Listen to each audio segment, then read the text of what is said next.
Friends, இன்றைக்கி நம்ம ராகி மாவு வடை செய்ய போகிறோம். ராகி மாவில் என்னென்ன சத்து இருக்குதுன்னு பார்க்கலாம். கார்போஹைட்ரேட், புரதம், கால்சியம், இரும்பு சத்து, நார்ச்சத்து இதெல்லாம் இருக்குங்க. இந்த மாதிரி ஸ்நாக்ஸை குழந்தைங்களுக்கு செஞ்சு கொடுத்து பாருங்கள், ரொம்ப விரும்பி சாப்பிடுவாங்க. பவுலில் 300 கிராம் மாவு எடுத்துக்கலாம். ஆல்ரெடி 2 வெங்காயம் கட் பண்ணி எடுத்து வச்சுருக்கேன். 5 பச்சை மிளகாய் கட் பண்ணி எடுத்து வச்சுருக்கேன். கொத்தமல்லி தழை கொஞ்சம், கருவேப்பிலை தழை கொஞ்சம் கட் பண்ணி எடுத்து வச்சுருக்கேன். இப்போ கட் பண்ணி வச்சிருக்கிறதெல்லாம் எடுத்து மாவில் சேர்த்துக்கலாம்.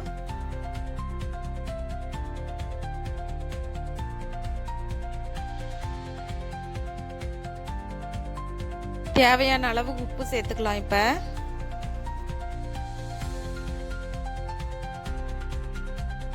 முருங்கைக்கீரை ஒரு கைப்பிடி அளவுக்கு எடுத்துக்கலாங்க. ராகி வடைக்கு முருங்கைக்கீரை சேர்த்தாதாங்க நல்லா இருக்கும். முக்கியமான பொருள் முருங்கைக்கீரை தாங்க.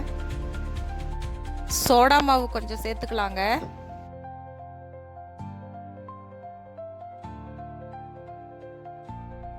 கொஞ்சம் கொஞ்சமாக தண்ணி சேர்த்து மாவு பிசைஞ்சு எடுத்துக்கலாங்க. கெட்டிமாக பிசைஞ்சிக்க வேண்டாங்க. கொஞ்சம் தண்ணி ஊற்றி நம்ம பதமாக பிசைஞ்சு எடுத்துக்கலாங்க. அப்போ தான் வடை மெதுவாக வருங்க.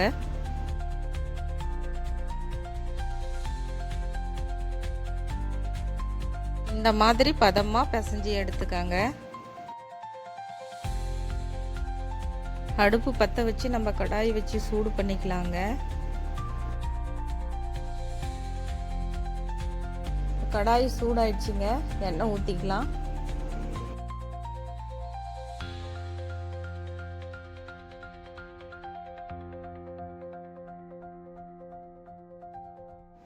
ஒரு சின்ன தட்டு எடுத்துக்காங்க. அந்த தட்டு மேலே வாழை இலையை வச்சு மாவு கொஞ்சம் எடுத்து தட்டி எண்ணெயில் போட்டுக்கங்க.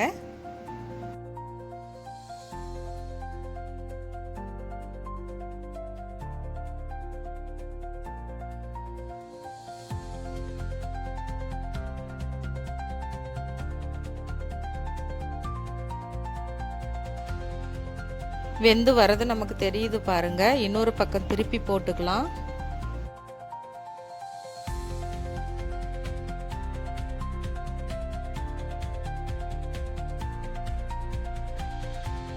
எல்லாமே நல்லா வெந்து வந்துடுச்சு பாருங்க. இப்போ ஒரு தட்டில் நம்ம எடுத்து வச்சுக்கலாம்.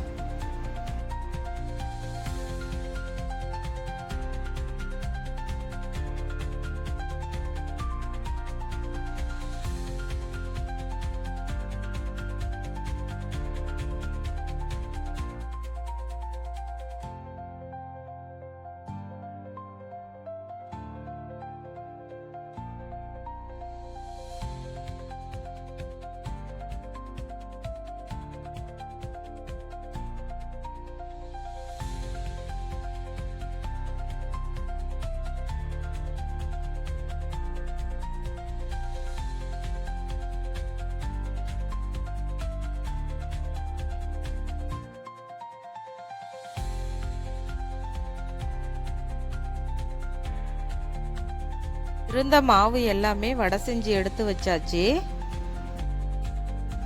இதே போல் நீங்களும் வீட்டில் செஞ்சு சாப்பிட்டு பார்த்து எப்படி இருக்குதுன்னு சொல்லிட்டு கமெண்ட் பாக்ஸில் சொல்லுங்கள்.